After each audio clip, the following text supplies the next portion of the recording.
Bien, ¿me confirman por favor para poder iniciar la clase? Sí se ve. Bien, perfecto. Iniciamos la clase entonces porque el tema, la parte que nos falta de sistema digestivo para el curso de biología es bastante grande, ¿ok? Como ya vimos, nos quedamos netamente en la clase en el estómago, a inicios de estudiar el estómago. Ya estudiamos las primeras partes de lo que es el sistema digestivo, comenzando por la boca, los tres órganos principales presentes en la boca que vienen a ser los dientes, la lengua y las glándulas salivales y todo lo que atañe a su funcionamiento, capacidades, formas, etcétera. También vimos el funcionamiento neto de lo que viene a ser faringe y esófago, que no son nada más que un par de órganos que sirven para lo que es el transporte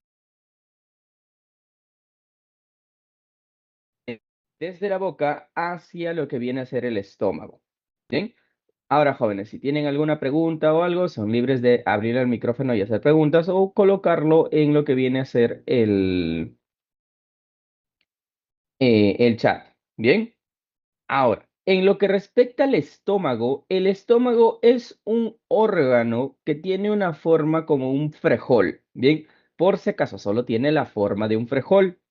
Sin embargo, este estómago va a tener un tamaño muchísimo mayor. Bien, ahora, las capas del estómago como tal vienen a ser cuatro capas fundamentales, yendo desde la parte más interna hacia la parte más externa. Bien, la capa más interna, señores, está conformada por una capa conocida como la mucosa.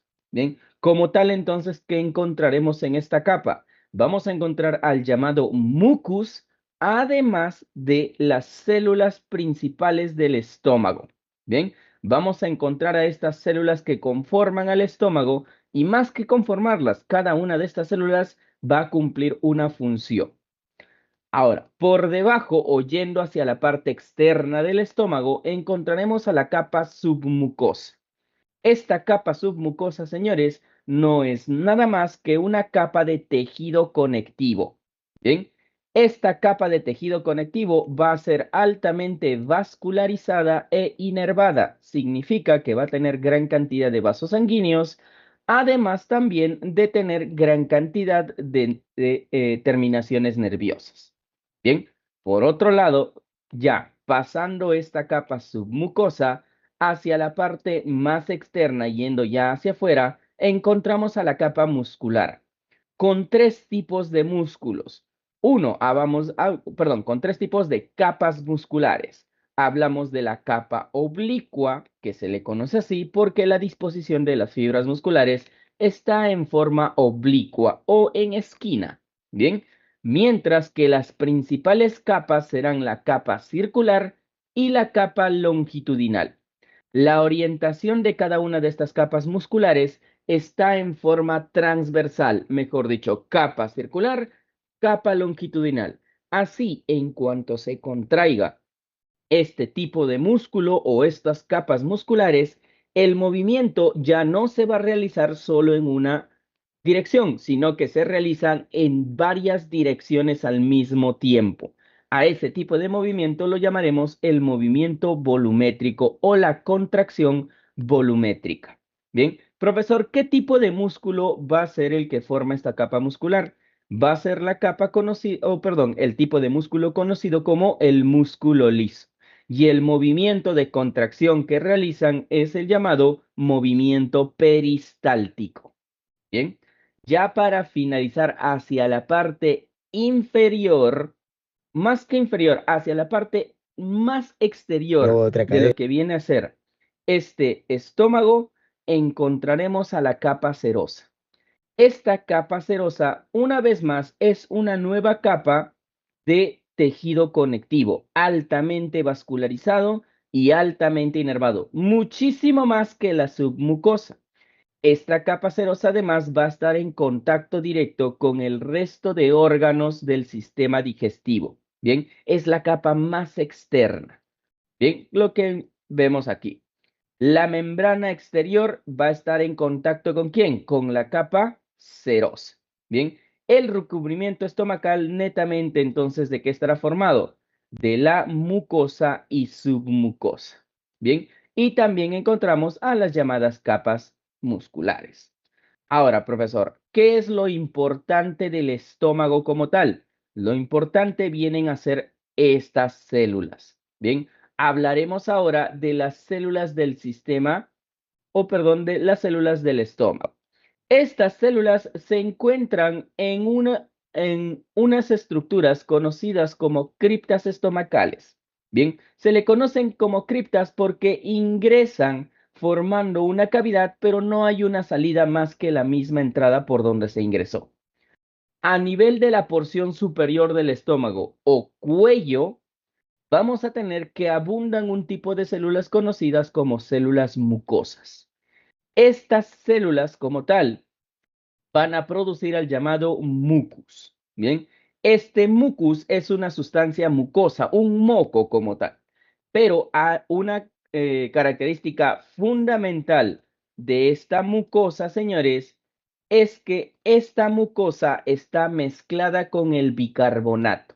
¿Por qué debe de estar mezclada con el bicarbonato? Por la función de las siguientes células, conocidas como las células parietales. Bien, estas células parietales se encuentran principalmente a nivel del cuerpo o, más específicamente, en la parte media de lo que viene a ser el estómago en su recorrido.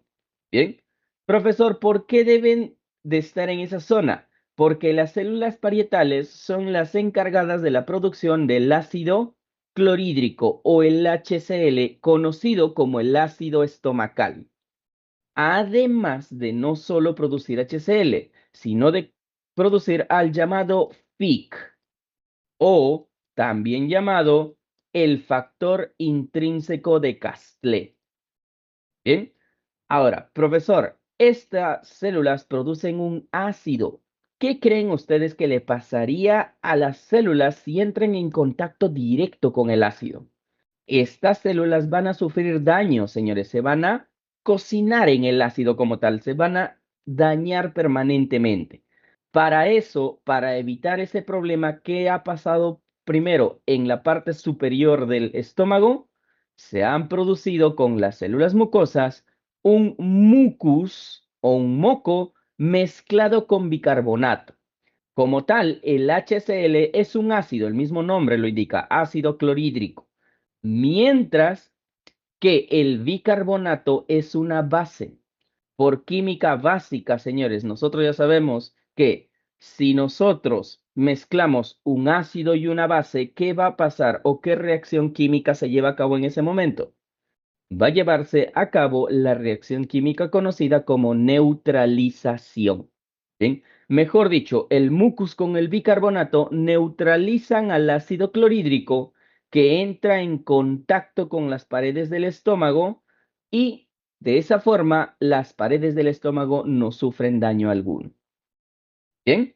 ¿Queda claro esa parte, jóvenes? Ahora, también tendremos a las llamadas células enterocromoafines. Este tipo de células conocidas como célula enterocromoafines generan a la llamada histamina. La histamina es una proteína involucrada principalmente en procesos inflamatorios, que partes del cuerpo se inflamen. Profesor, estas células enterocromafines, sin embargo, generan la histamina en el estómago para hacer que ciertas células crezcan en tamaño y produzcan mayor cantidad de ácido clorhídrico. Mejor dicho, las células enterocromafines con la histamina regulan el funcionamiento de las células parietales. Bien, ahora, ¿qué hay de los otros tipos de células? Conocidas como las células principales.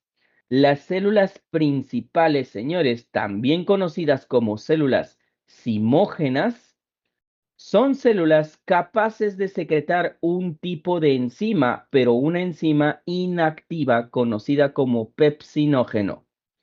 Este pepsinógeno sale hacia el lumen estomacal donde se encontrará con ¿quién? Con el ácido clorhídrico. Este ácido clorhídrico, como se ha producido en grandes cantidades, genera un cambio de pH muy brusco en el estómago. Es ese cambio de pH quien reconoce al pepsinógeno. Al reconocer el cambio de pH, este pepsinógeno se transforma en la llamada pepsina activada o también llamada pepsina gástrica. Bien, ¿qué función cumple la pepsina? Vamos a tener que cumple la función netamente de digerir a las proteínas. Bien, en ese sentido diremos que entonces, ¿dónde comienza la digestión de las proteínas en el sistema digestivo? Esta digestión comienza a nivel del estómago gracias al pepsinógeno formado en este por las células principales que al activarse por el ácido clorhídrico forma pepsina y las proteínas comienzan a digerirse. Pero recuerden esto, se comienza con la digestión de las proteínas, mas no se termina ahí. Bien, además de eso, aparte de pepsinógeno, ¿qué va a generar? Lipasas gástricas, un tipo de enzima que comienza también con la degradación o la digestión de los lípidos, de las grasas. Bien, ahora también encontraremos a otros dos tipos de células. Encontramos a las células D y a las células G. Las células D van a ser células encargadas de la producción de somatostatina, mientras que las células G se encargan de la producción de la gastrina. Bien, ¿qué hacen cada una de estas hormonas? Porque sí, tanto somatostatina como gastrina son hormonas. La somatostatina es un tipo de hormona reguladora. Cuando se detecta un exceso de producción por parte de las células anteriores, que son las células mucosas, las células parietales, las enterocromoafinas o las células principales, vamos a tener que cuando hay un exceso de trabajo de ellos, producen demasiado de lo que conforman normalmente. Por ende, alguien los tiene que controlar. ¿Y quién es ese que los va a controlar? La somatostatina, una hormona inhibidora de procesos metabólicos de cada una de estas células. Bien, por otro lado, las células que generan la gastrina. La gastrina es un tipo de hormona que estimula la producción de ácido clorhídrico en las células parietales. Bien, además de eso, aquí te voy a dar un dato. Muchas veces tenemos un mal día, estamos renegando, nos ha ido mal en todo el día. Sin embargo, cuando a ti te dan comida, ¿qué pasa? Tu actitud cambia por completo. ¿Debido a qué? Cuando esa gastrina se quede en el estómago, estimulará a la formación de ácido clorhídrico, sí, pero cuando la gastrina se produce en grandes cantidades y sale hacia lo que es el sistema circulatorio, esta gastrina va a circular hasta el cerebro como tal o el sistema nervioso, específicamente a nivel del hipotálamo. Bien, en el hipotálamo, esta gastrina es un precursor de otra hormona conocida como serotonina, conocida también como la hormona de la felicidad. Es por esto, señores, que si estamos renegando, tenemos un mal día, estamos tristes, comes, produces gastrina y esa gastrina se convierte en serotonina. Tu actitud cambia completamente. ¿Sí? Eso es lo importante de esta hormona conocida como gastrina, aparte de la producción del ácido clorhídrico. Hasta aquí, jóvenes, ¿alguna pregunta? ¿Algo que no les haya quedado bien en claro? Son libres de escribir en el chat también si es que desean. Bien, no hay ningún problema, pueden escribir en el chat. Bien, si no hay ninguna pregunta, entonces continuamos con la clase. Bien, un momento. Bien, ahora, más que ver esto, vemos primero la siguiente porción. Previo a eso, señores. Como el caso del estómago llega el bolo alimenticio, ¿con qué se va a mezclar? Se mezcla principalmente con el ácido clorhídrico. Una vez que se ha mezclado con el ácido clorhídrico en términos generales, más allá de que sea un ácido, una base, un compuesto orgánico, inorgánico, etcétera, ¿qué viene a ser? Un químico. Bien, en ese sentido, entonces diremos que el bolo alimenticio, en cuanto se mezcla con el ácido clorhídrico, dará origen al llamado quimoácido. Bien, por si acaso, Bien, este quimoácido o en este quimoácido se comienza a llevar a cabo la digestión tanto de las primeras grasas como de las primeras proteínas gracias al pepsinógeno que se ha convertido en pepsina. Bien, ahora sí, una vez formada ese quimo, vamos a tener que el quimo comienza a ser bombeado o va a pasar a través del llamado esfínter pilórico hacia el duodeno. Bien, ¿qué es el duodeno? Es la primera porción del intestino delgado. Ahora, ¿se terminó con la digestión? Aún no. Dentro de este duodeno es donde se va a terminar la digestión gracias principalmente a los productos creados en el hígado y en el páncreas. El hígado que crea a la llamada bilis, mientras que el páncreas se encarga de crear al llamado jugo pancreático. Bien, profesor, ¿cómo se llama la estructura donde tanto la bilis como el jugo pancreático se desembocan o se vierten sobre el duodeno? Es la llamada ampolla de váter.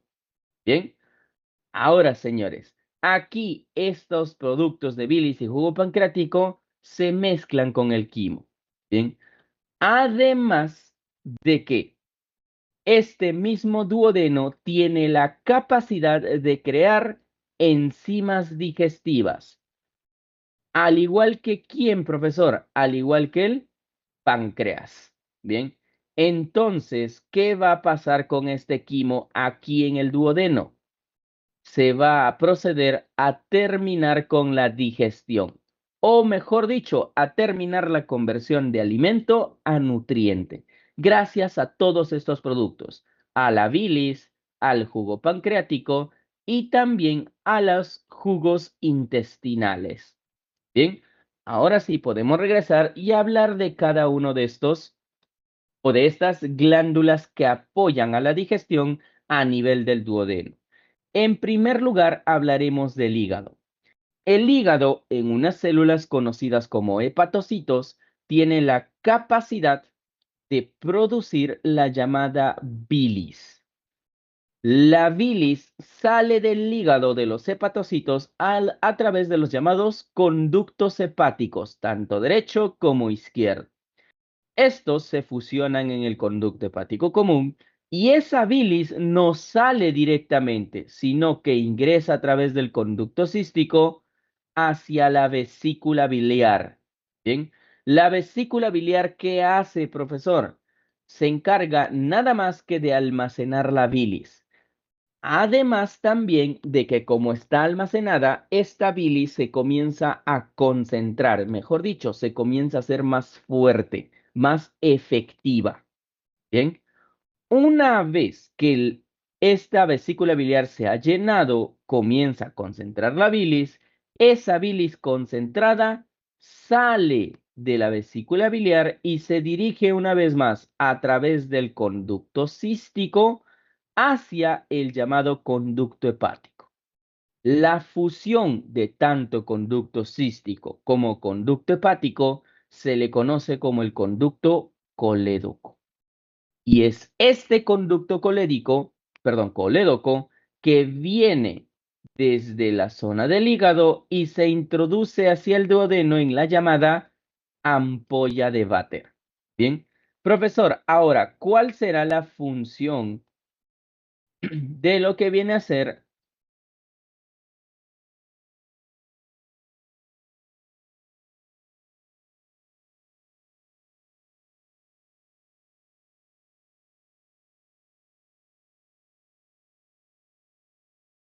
tienen una característica fundamental. Tienden a agregarse o a formar estructuras muy grandes por agregación. Bien, pequeños lípidos se van juntando poco a poco hasta formar una inmensa estructura de lípidos. El problema, señores, es que esta inmensa estructura de lípidos dificulta el proceso de digestión de los lípidos. ¿Por qué? Como hay muchos lípidos rodeados aquí o juntados, vamos a tener que la digestión va a llevarse capa tras capa de lípidos, lo cual hace que la digestión sea muy lenta. Ahora, para evitar eso es que llegan las sales biliares y proceden a un proceso conocido como la emulsificación de los lípidos. Bien, esta emulsificación no es nada más que partir a esta gran estructura de lípidos en pequeñas estructuras conocidas como micelas.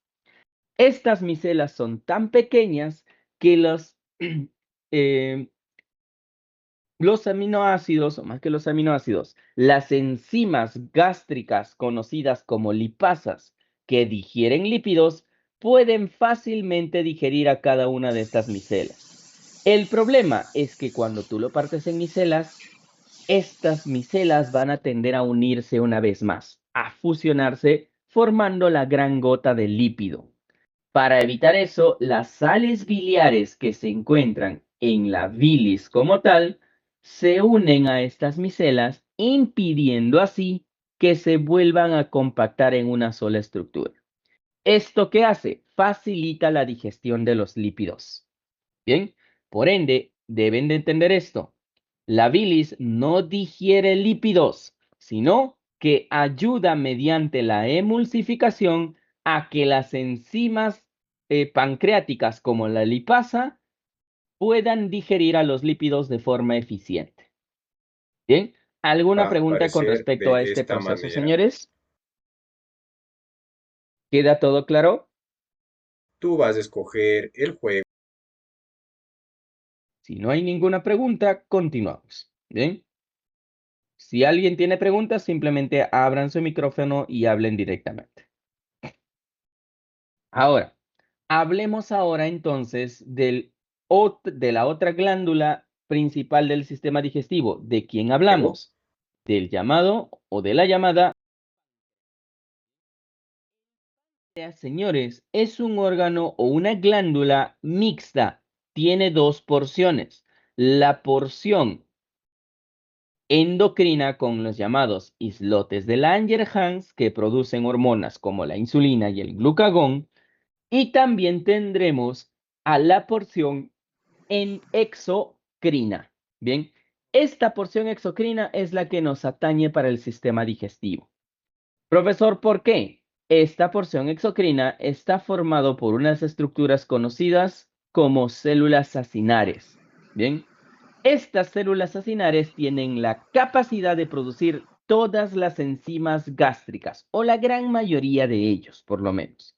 Producen lipasas para digerir lípidos, sacarasas para digerir azúcares, proteasas para digerir proteínas, nucleasas para digerir lo que son ácidos nucleicos, etc.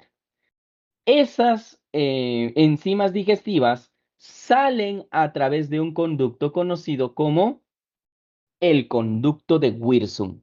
Bien, este conducto de Wirsung va a dirigirse ¿a dónde? Hacia el duodeno, pero en su recorrido vamos a encontrar a otras células que están revistiendo estos conductos de Wirsung y la salida de la zona de las células acinares. Profesor, ¿por qué estas células acinares o estas células que están en los conductos de la célula acinar son muy importantes? Porque estas células del ducto vamos a tener que se especializan en la producción de bicarbonato de sodio. Como tal, señores, ¿qué es el bicarbonato de sodio? Este bicarbonato de sodio es una base y es muy importante por el siguiente proceso. En cuanto salen las enzimas digestivas, Estas se van a mezclar con el bicarbonato, ¿bien? Formando así el llamado jugo pancreático. Este jugo pancreático, a través del conducto de Wirsung, llega hasta la ampolla de váter y vacía su contenido en el duodeno. Ahora, señores, aquí hay un problema fundamental. ¿Cuál es, profesor? Vamos a tener que del estómago que está viniendo en grandes cantidades, el quimo ácido, ¿bien? Como tal, es un bolo alimenticio mezclado con ácido clorhídrico. Este intestino va a sufrir de quemaduras si no tuviera algo que la proteja. Bien, ¿qué es ese algo? Este duodeno tiene también una capa mucosa como tal. Bien, pero además de la capa mucosa, vamos a tener que la secreción del jugo pancreático genera que el bicarbonato entre en contacto con el HCl que viene junto con el quimoácido. Al mezclarse una base como el bicarbonato de sodio con un ácido como el ácido clorhídrico, este quimo se neutraliza, deja de ser ácido y se transforma en el llamado kilo. Bien, con K, perdón, con Q. Kilo. Este kilo es el que va a proceder a realizar la digestión gracias a las enzimas digestivas que vienen desde el páncreas y también a las enzimas digestivas creadas en el propio intestino delgado, en la porción del duodeno. Bien, ¿alguna pregunta hasta aquí, jóvenes? Del funcionamiento adecuado de estos dos órganos conocidos como las glándulas gástricas, hígado y páncreas. Disculpen si me tienen que ver bebiendo un poco de agua, tengo la garganta un poco cerrada por el hecho de que he estado todo el día en clases. Bien, listo, jóvenes. Si no hay ninguna pregunta, continuamos entonces. Como ya vimos, esa entonces será la función del duodeno, el determinar la digestión de los productos que vienen desde el estómago, con ayuda de dos glándulas, del hígado con la bilis y del páncreas con el jugo pancreático. Bien, entonces, ahora ¿en qué nos centraremos? Nos centramos netamente en lo que viene a ser la estructura del intestino delgado.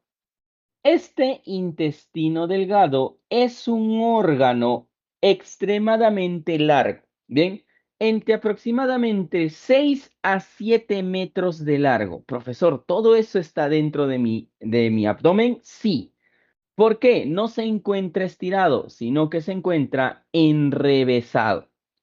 Y aparte de tener esta gran longitud, vamos a tener que viendo desde la luz interior o desde la parte interior hacia la parte exterior del intestino delgado, vamos a encontrar a las mismas capas que observamos en el estómago. En la parte más interior, entonces, ¿a quién encontraremos? Encontraremos netamente a lo llamado mucosa. Por debajo de esa mucosa encontramos a la submucosa.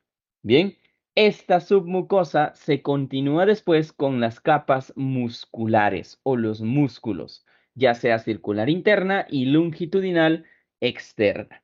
Bien, y ya hacia la parte más externa tendremos que encontraremos a otra capa de tejido conectivo conocido como la capa serosa, bien que está en contacto con el resto de órganos. Lo importante, sin embargo, no es eso, sino que en la parte mucosa o en esta capa mucosa encontraremos a unos pequeños pliegues, conocidos como pliegues intestinales. Dentro de estos pliegues existen más pliegues, señores, conocidas como vellosidades. Profesor, ¿por qué es necesaria que los pliegues tengan pliegues o en general que una estructura de 6 a 7 metros tenga pliegues que tienen pliegues? Porque si ustedes se dan cuenta, vamos a dibujarlo aquí. Un momento. Sí, ya está activado el lápiz. Tengo a la luz de mi intestino, que tiene a estos pliegues intestinales que también tendrán pliegues dentro de sí conocidas como vellosidades. Si a este pliegue yo lo estiro como tal, ¿tendrá el diámetro o la circunferencia de este pequeño tubo conocido como intestino delgado nada más? No, sino que si yo lo estiro, estiro los pliegues de los pliegues, inclusive, este tamaño se multiplica enormemente. Entonces diremos que la formación de los llamados pliegues intestinales surte como una especie de adaptación para garantizar la mayor o el mayor tamaño de lo que viene a ser una superficie de absorción.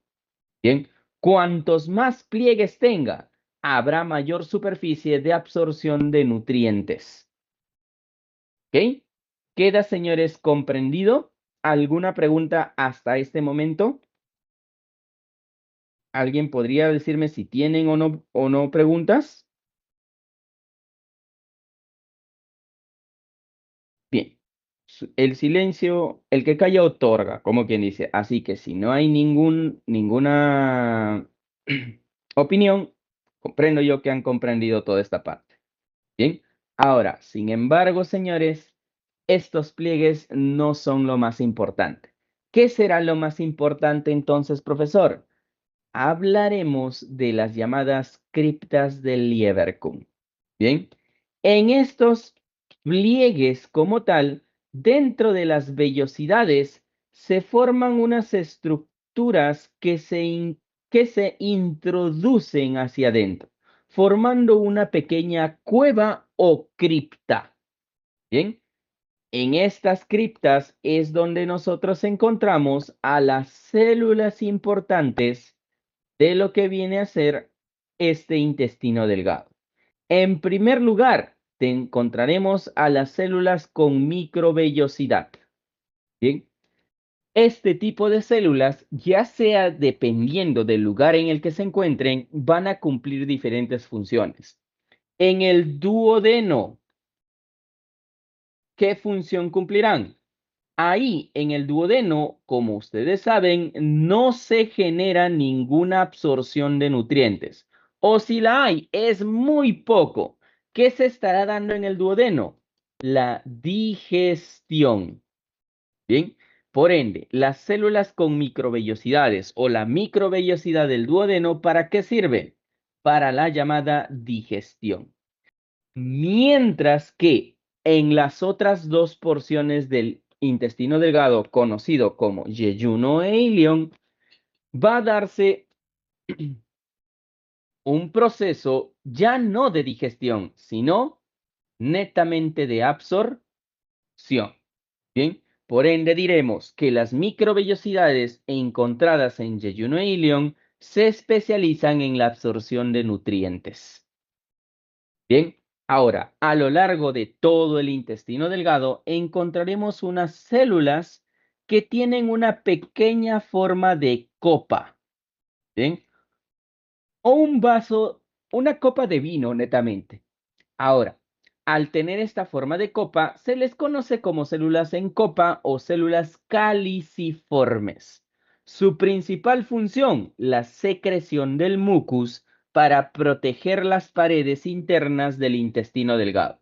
Mejor dicho, proteger las microvellosidades. Bien, además de proteger las proyecciones de este intestino hacia la parte interior. También encontraremos a las llamadas células enteroendocrinas. Entero, dentro. Endocrinas son un tipo de glándula o un tipo de célula que generan hormonas que van a secretarse directamente hacia la sangre. ¿Qué hormonas se van a encontrar aquí? En primer lugar tendremos Este a es el la tour que necesitas. secretina.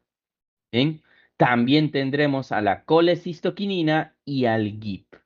Que no se preocupen, más adelante vamos a establecer qué función cumplen cada una de estas hormonas. Bien, Por último, hacia el fondo de la cripta del Lieberkühn encontraremos una célula muy especial conocida como la célula de Paneth.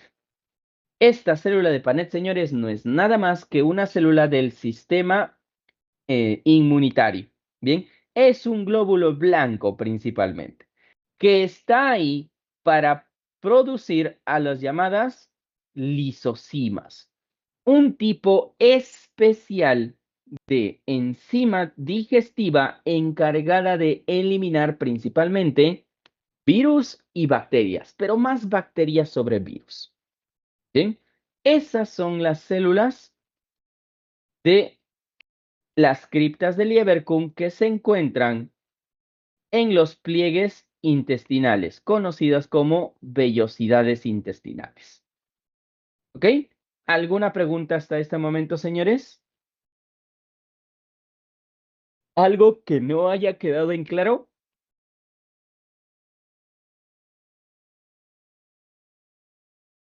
No dicen nada, asumo que han comprendido todo.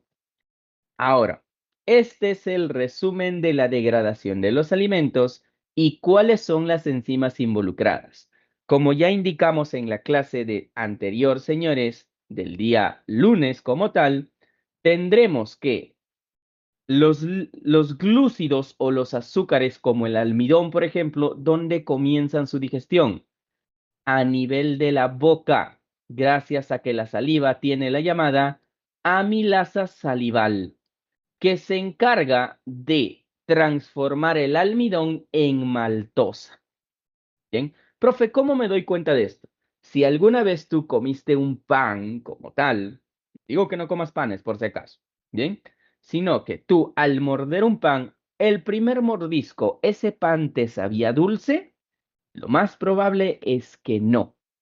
Pero si tú continúas mordiendo ese pan, continúas mezclándolo con la saliva, vas a tener que esta saliva tiene amilasa que va descomponiendo o va digiriendo poco a poco al almidón del pan.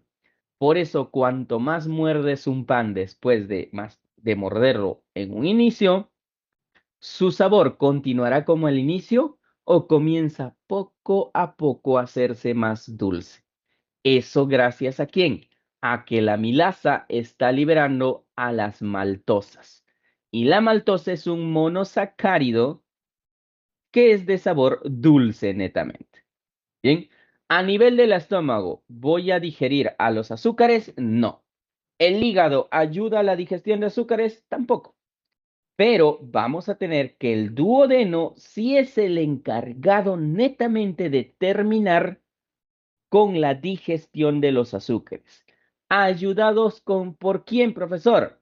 Por el páncreas gracias a la llamada amilasa pancreática, que se encarga de romper los polisacáridos en disacáridos y en el duodeno, la maltasa, sacarasa y lactasa rompe a los disacáridos formando así a los nutrientes conocidos como monosacáridos. Bien, ahora, en lo que respecta a los lípidos, vamos a tener que estos no se van a digerir a nivel ni de la boca ni del estómago. Sin embargo, ¿quién ayuda a digerirlos? La emulsificación de las grasas gracias a la llamada bilis, que proviene del hígado. ¿Bien? Ahora, ¿quién más ayuda a terminar ya con el proceso de digestión de lo que vienen a ser los lípidos? Las llamadas lipasas pancreáticas, que van a romper a los lípidos en ácidos grasos más alcohol. Bien, ¿quién produce las lipasas gástricas? El páncreas en las células acinares. Ahora, ¿qué hay de las proteínas? Vamos a tener que las proteínas comienzan a ser digeridas ¿en qué lugar? En el estómago, porque las células parietales secretan ácido clorhídrico que al entrar en contacto con el llamado pepsinógeno van a activarlo y convertirlo en la llamada pepsina activa.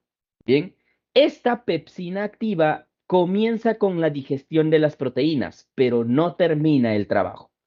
¿Dónde se terminará el trabajo? A nivel del duodeno, gracias en primer lugar a las aminopeptidasas, ¿bien? Que se encargan de romper a las proteínas desde la forma de proteína a aminoácidos. Pero no es la única enzima que ayuda a ese proceso, sino que del páncreas, gracias al jugo pancreático, vino también la tripsina y la quimiotripsina. ¿Bien? Que va a romper a las proteínas en proteínas más pequeñas y actuará después de estas dos primeras enzimas otra enzima conocida como carboxipeptidasa. Bien, significa que estas proteínas que ya han sido partidas en trozos muy pequeños, las va a digerir la carboxipeptidasa, convirtiéndolos en aminoácidos. Ahora, señores, nosotros también consumimos ácidos nucleicos. ¿Por qué? Solemos consumir a las células enteras en nuestra comida. Bien, ¿y qué hay dentro de las células? Organelos y el núcleo. Y dentro del núcleo encontraremos a lo que viene a ser el ADN y el ARN.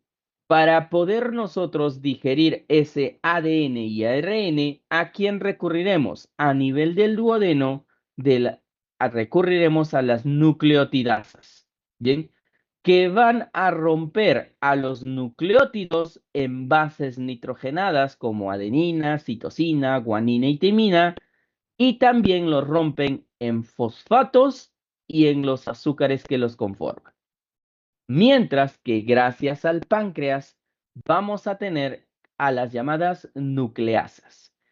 Estas, señores, van a convertir a los ácidos nucleicos en general en los llamados nucleótidos. Mejor dicho, parten al ADN en nucleótidos pequeños. ¿Y quién termina el trabajo? La nucleotidasa.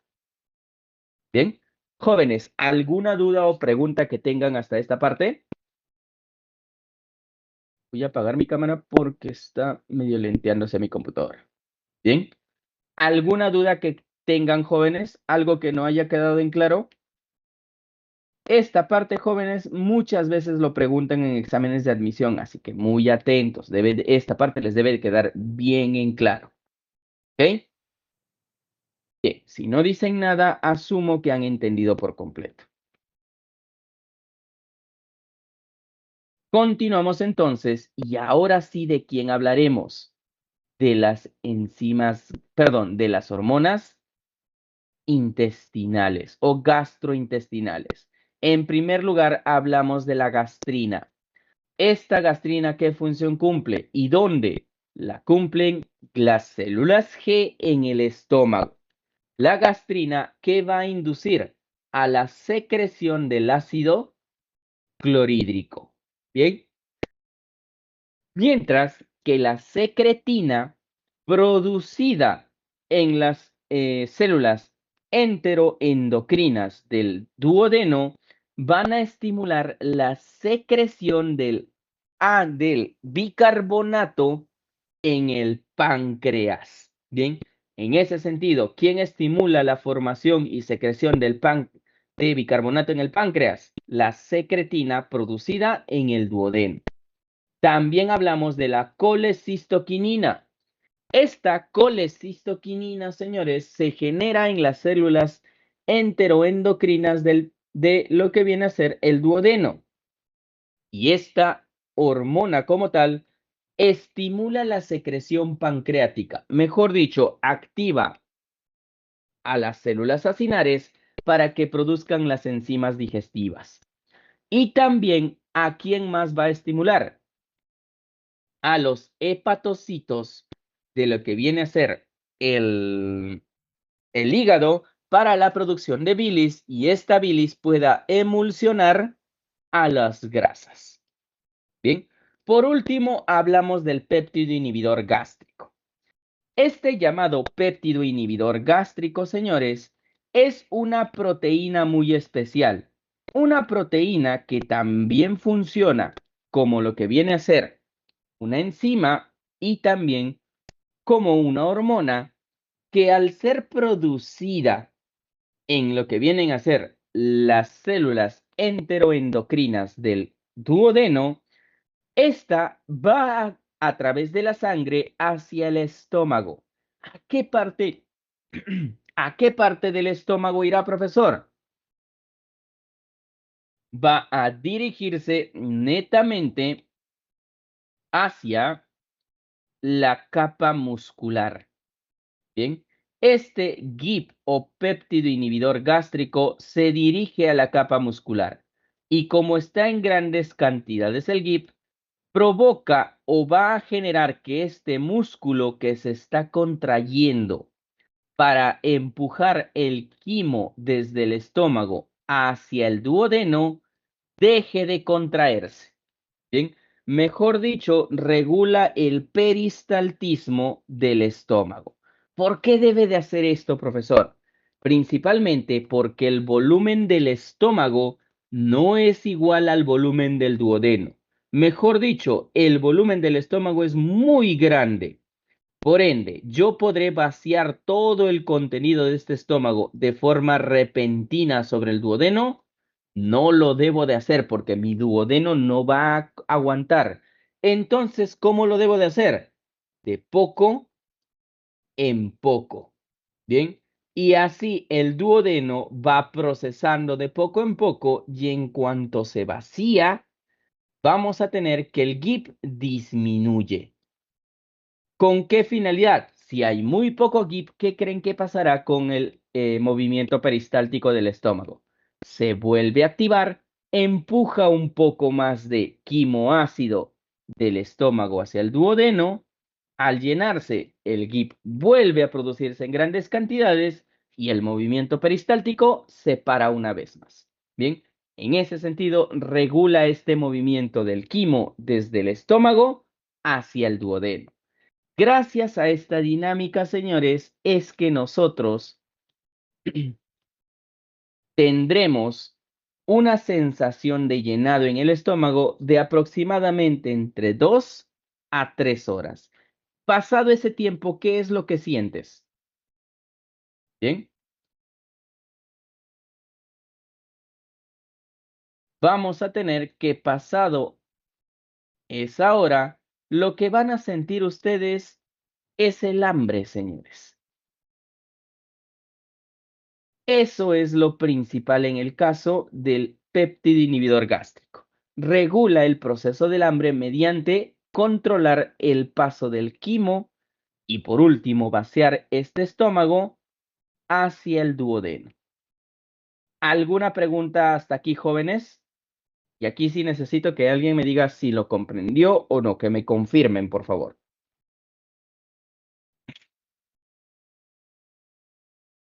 Quedó comprendido. Bien, perfecto. Ahora, la otra parte importante es la absorción, señores. ¿El duodeno qué función cumplía? ¿La de absorber nutrientes? No, profesor. El duodeno netamente cumple la función de que allí se termina con la digestión. Sin embargo, sí se absorben ciertos nutrientes, principalmente iones metálicos como el hierro, calcio y magnesio. El resto de nutrientes, ¿dónde se absorberán? En las otras dos porciones del intestino delgado, conocido como yeyuno e ileón. Bien, este yeyuno e ileón, señores, vamos a tener lo siguiente, que en el yeyuno se absorbe una vez más hierro y calcio, pero también se absorbe gran cantidad de agua. Todo lo que esté diluido en esta agua también va a ser absorbido. ¿Y qué cosas están diluidas en el agua? Los hidratos de carbono que han sido digeridos como tal. ¿De quiénes hablamos? De la glucosa, fructosa y galactosa, los monosacáridos. Además, también de los monosacáridos de tipo pentosa que vienen de los ácidos nucleicos. Hablamos de la ribosa y la desoxirribosa.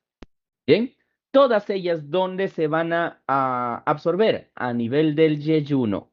Bien, también vamos a tener que se absorben las vitaminas hidrosolubles, el ácido fólico y los llamados péptidos digeridos.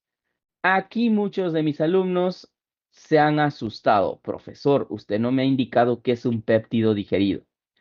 Péptido es sinónimo de proteína. Bien. Proteína.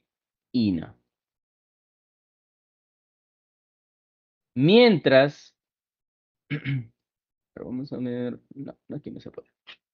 Bien. Disculpen. Mientras que al indicar que este péptido sea digerido, entonces, ¿qué estoy indicando? Que esta proteína se ha convertido ¿en qué? En aminoácidos. Bien, en ese sentido, entonces, de forma fácil ahora, ¿qué absorberé a nivel del yeyuno? A los aminoácidos como tal. Bien, sin embargo, familiarícense con este término de péptidos digeridos. Ahora, todo el resto, ¿dónde se va a absorber? A nivel del ilion. Aquí en el ilion se van a absorber las vitaminas A, D, E y K. O como una alumna me dijo el día de hoy, profe, más fácil, las vitaminas que da. Bien, las vitaminas K, E, D y A, conocidas también como las vitaminas liposolubles. Bien, además de la vitamina B6, pero también la vitamina B12.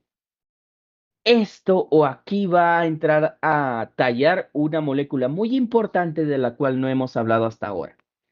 Vamos a tener que la vitamina B12, señores, es una vitamina que está muy inmiscuida en procesos de formación correcta o de maduración correcta de glóbulos rojos en nuestro cuerpo.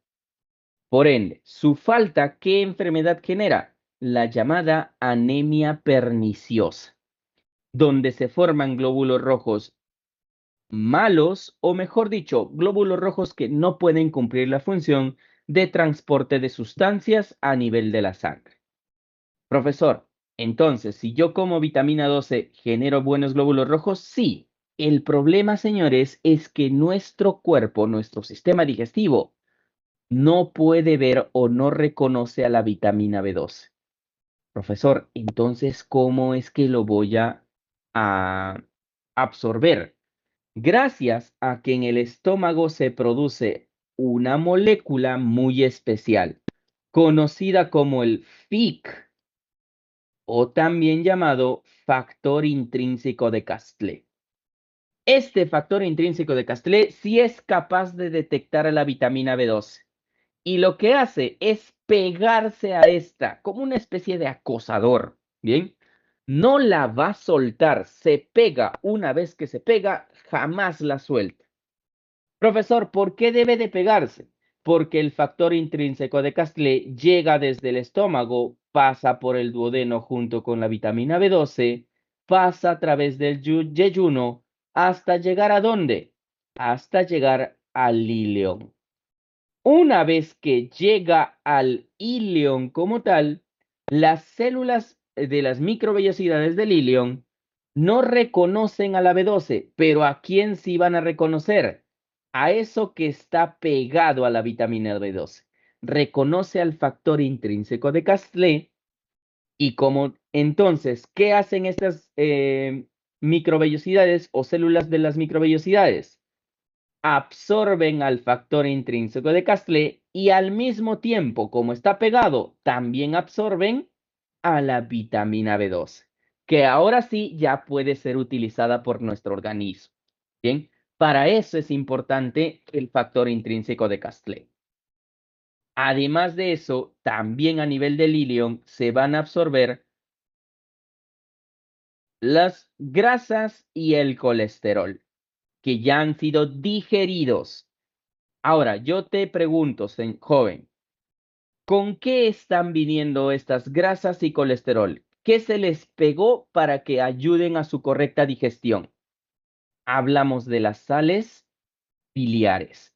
Estas sales biliares, como tal, salen o son absorbidas a nivel del ilion para ser recicladas y son enviadas nuevamente hacia el hígado para que de esta forma se forme nuevamente bilis. Bien, jóvenes, ¿queda claro todo este proceso de absorción y qué es lo que se absorbe en cada una de estas zonas? ¿Alguna pregunta hasta este momento?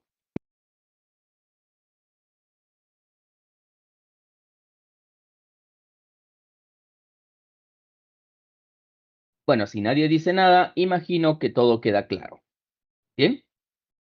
En ese sentido, entonces, pasamos a la última porción de lo que es el sistema digestivo.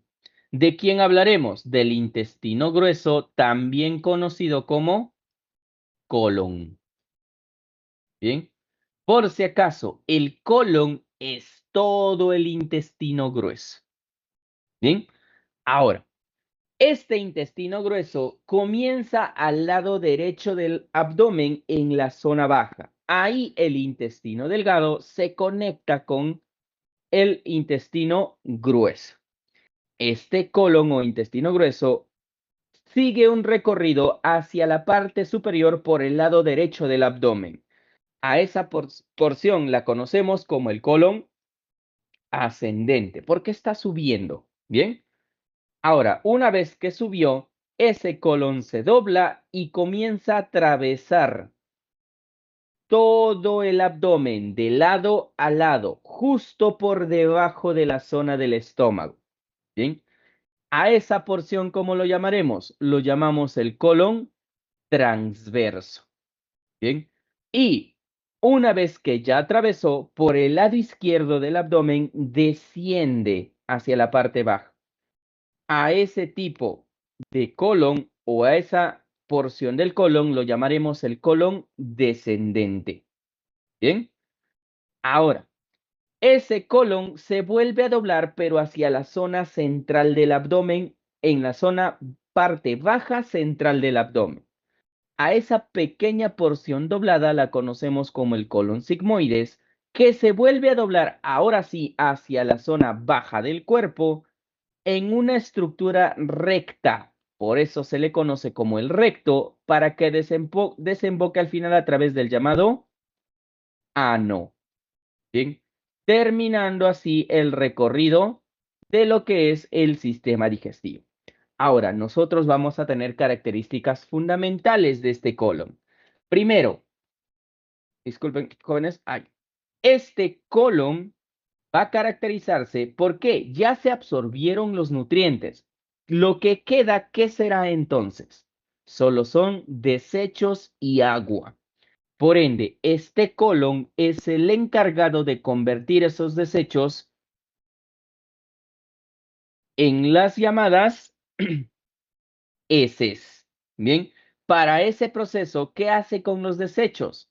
Reabsorbe, le quita todo el agua posible. Mejor dicho, aquí se da la reabsorción del agua. ¿Ok?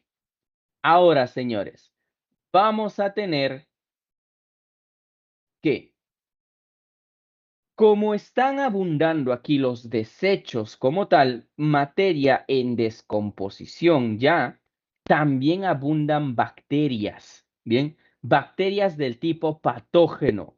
Por eso es que a lo largo de la pared del colon abundan los llamados ganglios linfáticos, pequeños ganglios del sistema linfático, pero también pertenecientes al sistema inmune, ¿bien? O inmunitario.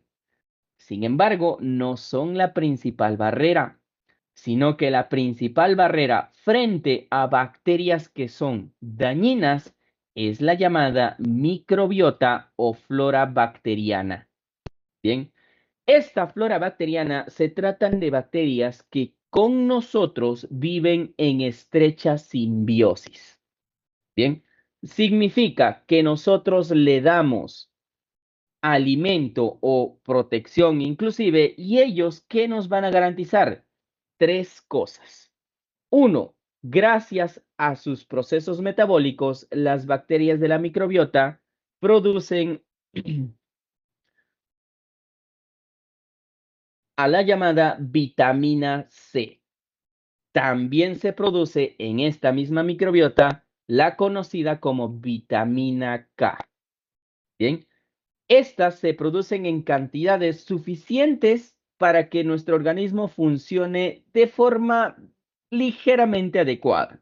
Sin embargo, no es suficiente para el correcto al óptimo desempeño. Entonces, ¿de dónde obtendremos también tanto vitamina C como vitamina K? De los alimentos. Bien, ahora, ¿cuál es la tercera función, profesor, que tendremos de la microbiota?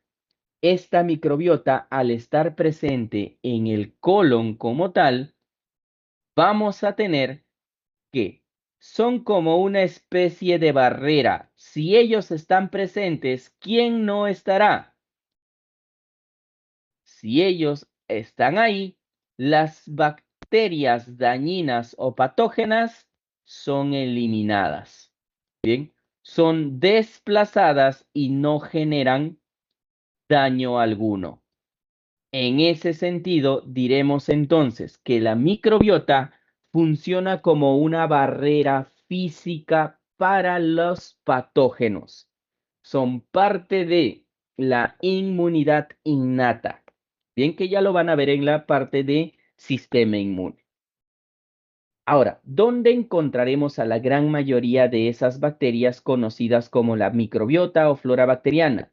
No las vamos a encontrar netamente en todo el intestino grueso, sino que éstas abundan en un pequeño órgano que nosotros mucho tiempo atrás evolutivamente utilizábamos para poder digerir la celulosa. Nosotros ya no necesitamos digerir celulosa. Por ende, ese órgano, ¿qué le pasó a ese llamado ciego gástrico? Lo dejamos de usar y este comenzó a atrofiarse, comenzó a hacerse cada vez más y más pequeño. Entonces diremos que es un órgano vestigial conocido en este momento como el apéndice. Normalmente a todos nos han dicho que el apéndice tiene o no tiene una función. ¿Alguien me puede, abriendo su micrófono, decirme si tiene o no tiene una función el apéndice?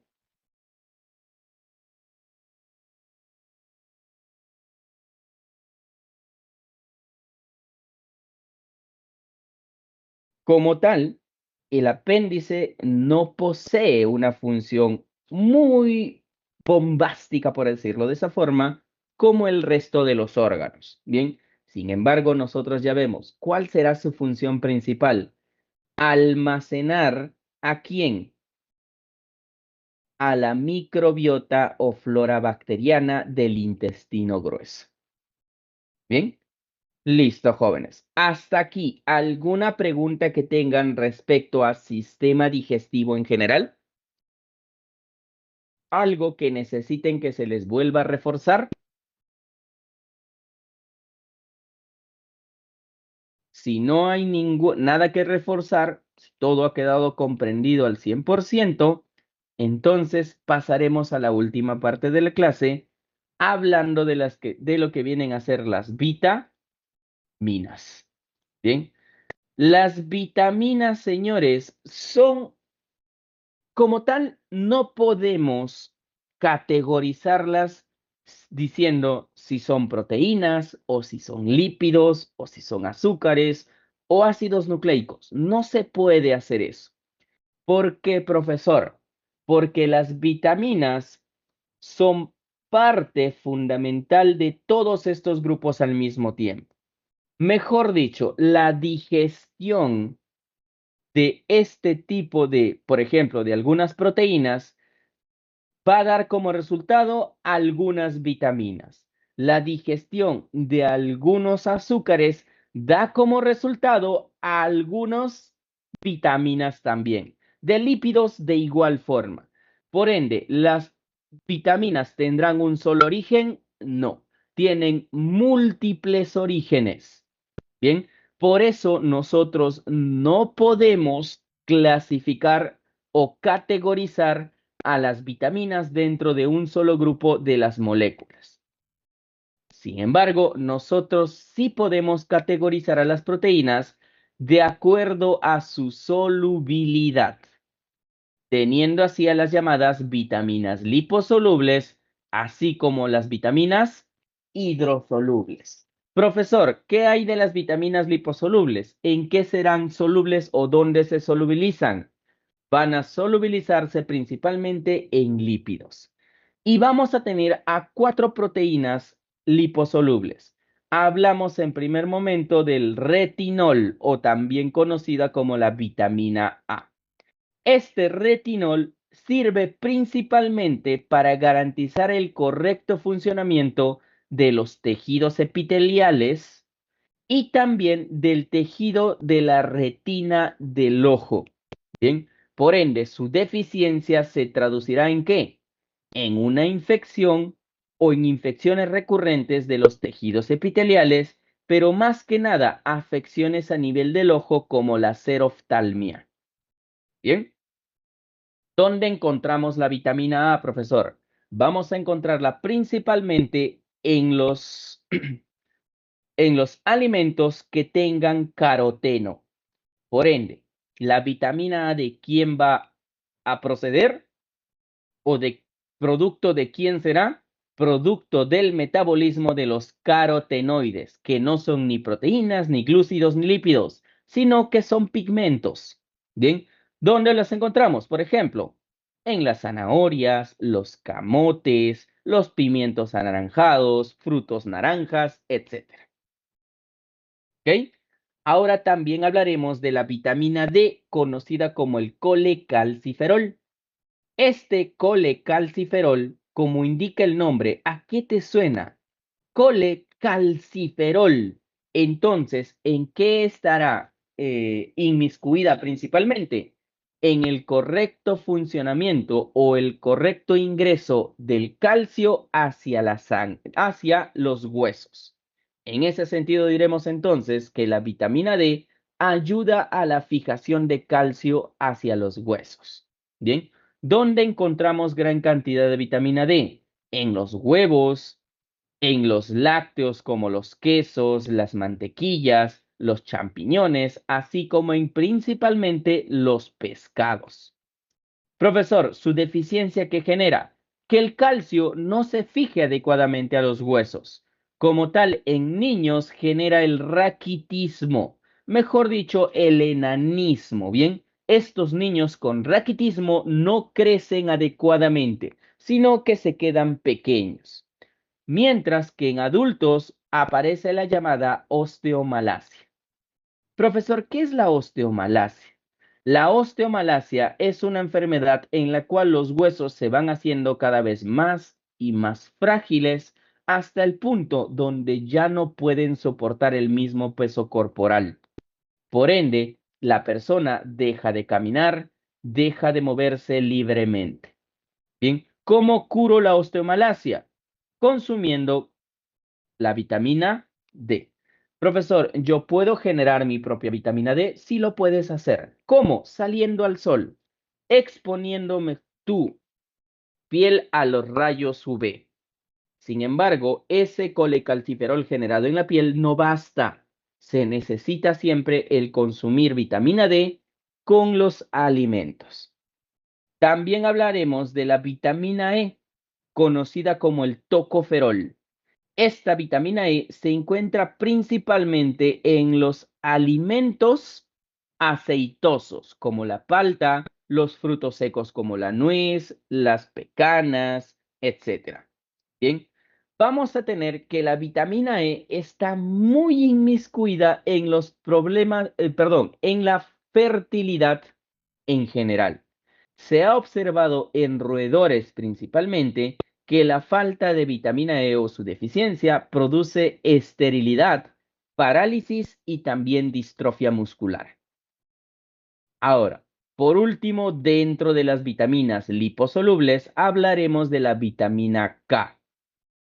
La vitamina K, conocida como menadiona, es un tipo de vitamina presente en alimentos verdes principalmente. Bien, esta vitamina K que nosotros producimos en nuestro cuerpo gracias a lo que viene a ser la microbiota intestinal, no basta para nuestro correcto funcionamiento. Por ende, debemos adquirirlo de los alimentos. ¿En qué estará inmiscuido la vitamina K o a qué ayuda? A la correcta coagulación sanguínea. En ese sentido, su deficiencia provocan la aparición de hemorragias. Bien, terminamos con las vitaminas liposolubles. Ahora entraremos netamente a las llamadas vitaminas hidrosolubles. Estas se solubilizan en agua y en general son las llamadas vitaminas del complejo B. Comenzamos con la tiamina o la B1, presente principalmente en las avenas, en algunos vegetales verdes, en la leche, los huevos, pero principalmente en el hígado, señores. Bien, profesor, ¿qué o en qué estará inmiscuido el buen funcionamiento de esta vitamina B1?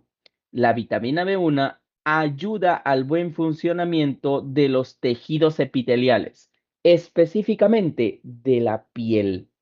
Bien, su deficiencia genera una enfermedad conocida como beriberi. Este beriberi es un enrojecimiento de la piel que después se traduce como una dermatitis o inflamación en la piel. Pero no es lo único, sino que otro de los síntomas principales del beriberi es la fatiga general del cuerpo. La persona se siente fatigada constantemente. Ahora, también hablamos de la riboflavina o la vitamina B2. Esta riboflavina, al igual que la tiamina, se encarga del buen funcionamiento del tejido epitelial, pero principalmente a nivel de la boca. Bien, en ese sentido, la falta de riboflavina o vitamina B2 genera alteraciones como enrojecimiento e irritabilidad en labios, lengua, mejillas y la llamada fotofobia. Bien, profesor, ¿qué es la fotofobia? ¿Que no les guste la, la luz a las personas? No. La fotofobia en general como enfermedad es un proceso en el cual, frente a la exposición repentina ante la luz, de forma muy repentina, lo que pasa es que el ojo se irrita rápidamente, generando un dolor muy grande justo por detrás de los globos oculares y es un dolor palpitante y continuo, muy, muy fuerte. A eso lo llamamos fotofobia. Bien, mejor dicho, genera migrañas, señores. Esta fotofobia está presente tanto en las migrañas como en la deficiencia de la riboflavina. Bien, también hablaremos de la niacina o vitamina B3. ¿Esta dónde la encontramos? ¿En qué alimentos, profesor? Lo encontramos principalmente en lo que vienen a ser carnes.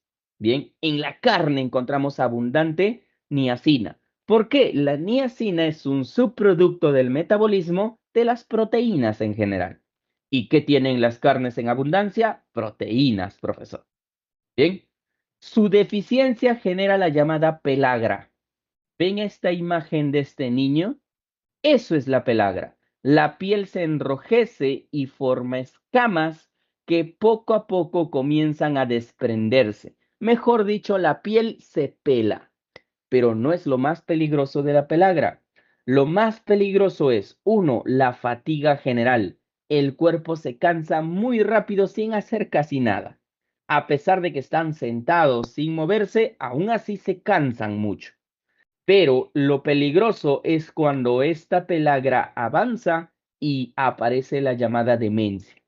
La demencia es una evidencia de daño a nivel neurológico por la pelagra. Bien, si no se trata inmediatamente de forma adecuada, mediante la administración de niacina o la ingesta de alimentos con abundante niacina, puede llegar incluso hasta la muerte. Así que, señores, tengan mucho cuidado. ¿Quiénes suelen sufrir este tipo de enfermedad con mayor recurrencia? Las personas que no consumen carnes de forma estricta. ¿De quienes hablamos? De los veganos por lo general. Como tal, señores, el veganismo ni el vegetarianismo son cuestiones biológicas, por si acaso. sino que esas son simplemente cuestiones ideológicas de la persona. Y eso ya es tema de otro curso. ¿Bien? También hablaremos del ácido pantoténico o la vitamina B5. Bien, esta se encuentra principalmente en las papas, el camote, pero mucho más en la col y el brócoli. Profesor, ¿a qué ayuda este ácido pantoténico? Vamos a tener que en ratones la deficiencia de este ácido pantoténico genera irritación cutánea. Mejor dicho, que la piel se irrite fácilmente. Pero no es lo más importante, sino que se ha observado que los ratones que no comen suficiente vitamina B5 envejecen muchísimo más rápido. Su pelaje se hace canoso muchísimo más rápido.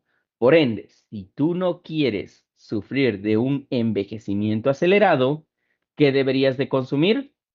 Ácido pantoténico con estos alimentos. ¿Bien? Hasta aquí, jóvenes, ¿alguna pregunta? ¿Algo que no les haya quedado en claro? Son libres de abrir su micrófono para poder preguntar. ¿Bien? ¿Alguna pregunta, jóvenes? Bien, si no hay preguntas, vamos ya a la parte final de las vitaminas. Hablamos de la vitamina B7 y B8, conocido en ambos casos como la biotina. Esta biotina, ¿dónde la encontramos, profesor? Principalmente en los vegetales. Bien, en todos los vegetales encontramos biotina. ¿Por qué, profesor? Porque es un subproducto del metabolismo de la clorofila. ¿La clorofila es una proteína? No. ¿Lípido? Tampoco. Azúcar menos, profesor. Es un pigmento como tal. En ese sentido, una vez más les indico, no podemos clasificar netamente a las vitaminas como una molécula con un concepto propio.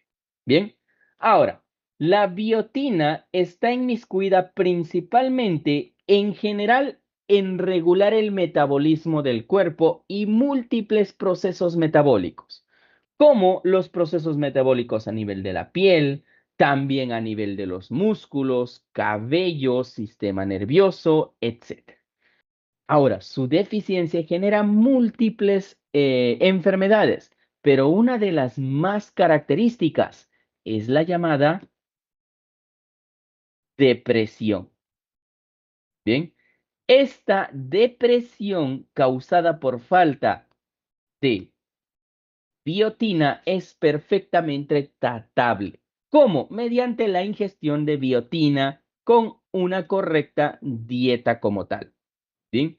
Ya se ha comprobado que personas con una depresión diagnosticada médicamente, por si acaso, no con la depresión diagnosticada por ChatGPT ni ninguna herramientas de esas que en la actualidad la gente suele usar, sino una depresión médica bien diagnosticada. A estas personas se experimentó con ellas y se les dio una dieta con abundancia de biotina en esta. ¡Oh, sorpresa! Pasado un tiempo, ¿qué pasó con esa depresión? Remitió, desapareció, gracias principalmente a la biotina. Bien, por si acaso, la depresión no es solo por biotina. ¿Puede ayudar? Sí, pero no significa que, uy, profe, estoy muy triste, tengo depresión, como muchísimo para curarme de esta depresión. No, no funciona así.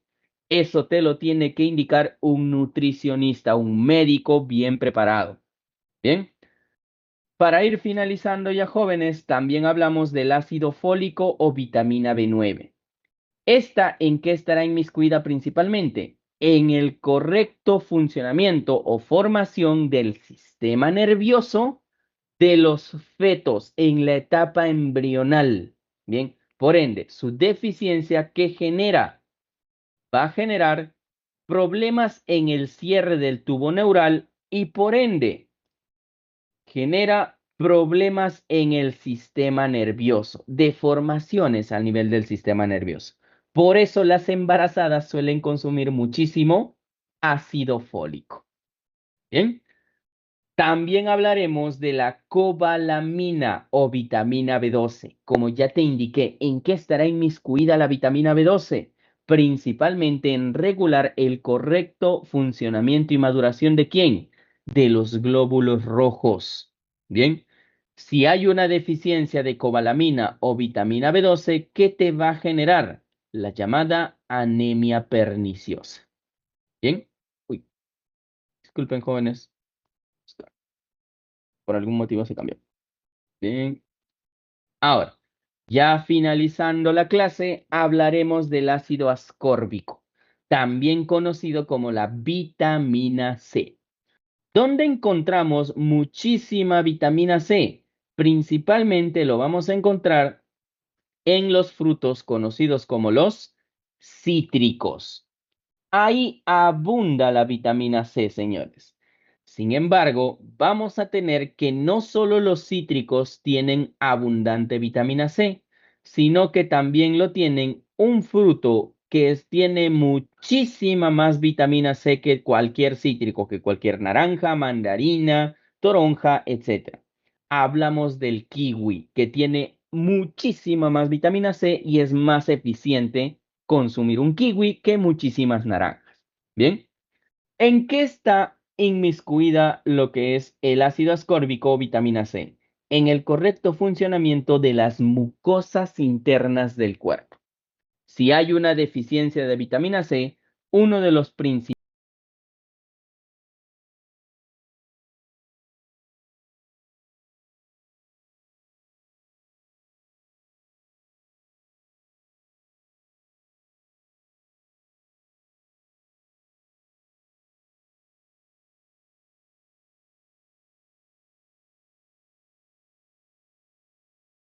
pequeñas heridas blanquecinas o llagas blanquecinas que aparecen en los pliegues internos del labio y también en la lengua.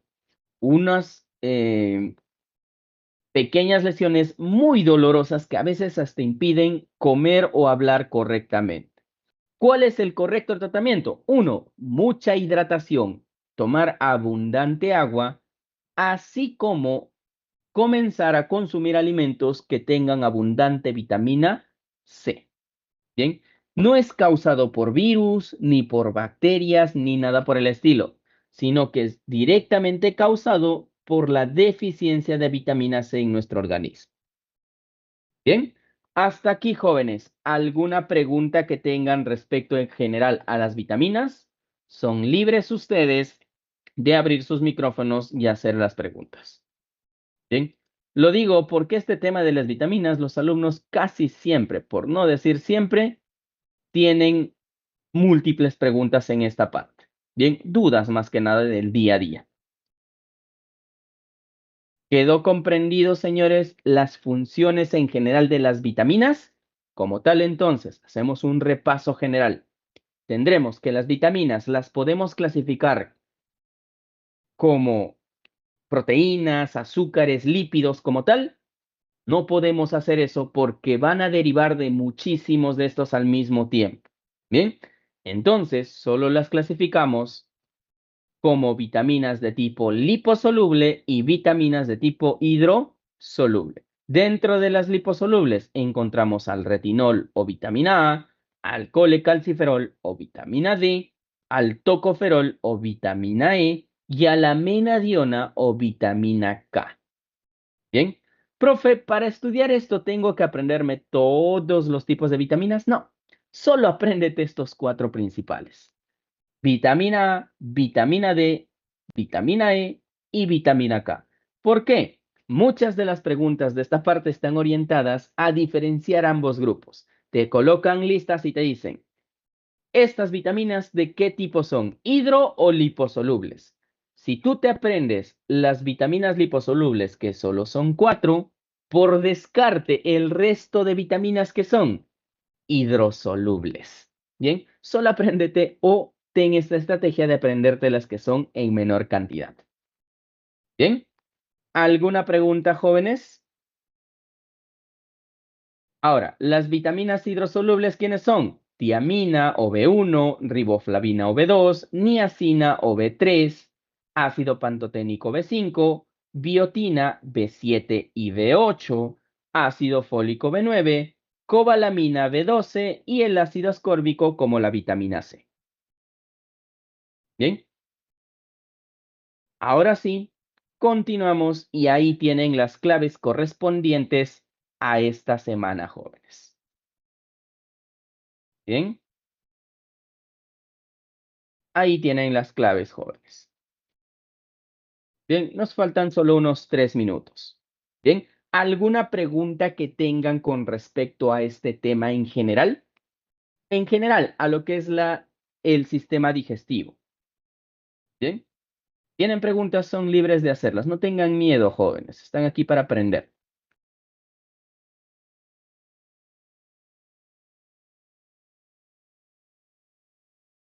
Bien, déjenme un momento. Tengo que tomar una captura de pantalla para el informe.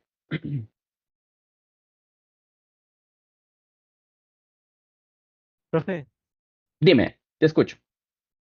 la falta de vitamina C produce el escorbuto, pero quería preguntarle si es que el escorbuto podría llegar a la muerte. ¿Podría pasar? El escorbuto por lo general no llega a la muerte. El que sí es muy peligroso, como ya vimos, es la pelagra, que es demasiado peligrosa. El escorbuto podría llegar a la muerte si tienes un problema excesivo de falta de vitamina C. Ahora, ¿tú te quedarás sin nada de vitamina C en tu cuerpo? Jamás va a ocurrir eso, señores. ¿Por qué no va a ocurrir, profesor? Porque tú en tu cuerpo tienes a unas bacterias que están haciendo o que están creando vitamina C para ti. ¿De qué bacterias hablamos? De la microflora como tal. Bien, la microflora hace que la vitamina C no disminuya demasiado hasta niveles que pueden llegar a ser mortales. Pero, ¿qué pasa si es que aún así te falta vitamina C? Aparece el escorbuto en la boca, en los labios, en la lengua, etcétera. Bien, ¿queda claro? ¿Respondí a tu pregunta? Sí, profe. Sí. ¿Alguna otra pregunta, jóvenes? Si no hay más preguntas, señores, hemos llegado al final de la clase. Fue un gusto haberles dado esta clase, señores. Nos vemos en otra oportunidad. Hasta otra oportunidad, jóvenes. Hasta luego.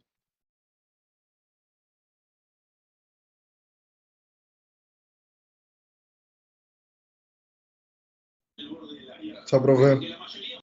Hasta luego, jóvenes. Nos vemos. Chao, profe.